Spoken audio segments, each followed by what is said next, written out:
Nagdesisyon na ang team captain ng Pilipinas na si Tanay Anis na tuluyang magretiro sa kanyang football career. Ang mga detalye tutukan sa report ni Matchpoint Mili Borja. Sa edad na 35, nagdesisyon na ang long-time Filipinas team captain na si Tanay Anis na magretiro na sa football. Sa isang football podcast, inanunsyo ni Anis ang kanyang desisyong ilang buwan niya umanong pinag-isipan. Naniniwala raw siyang ito ang tamang oras para tuluyan ang tapusin ang kanyang professional at national team football career dahil hindi na rin daw ito pabata. Taong 2018 nang magsimulang maglaro si Anis sa Philippine Women's National Football Team.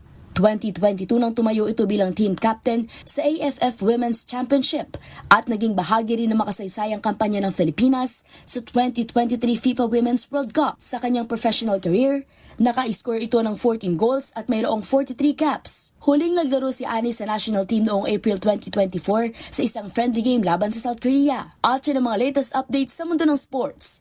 Para sa MBC TV Network News, ito si Mili Borja, una sa Pilipinas, una sa Pilipino.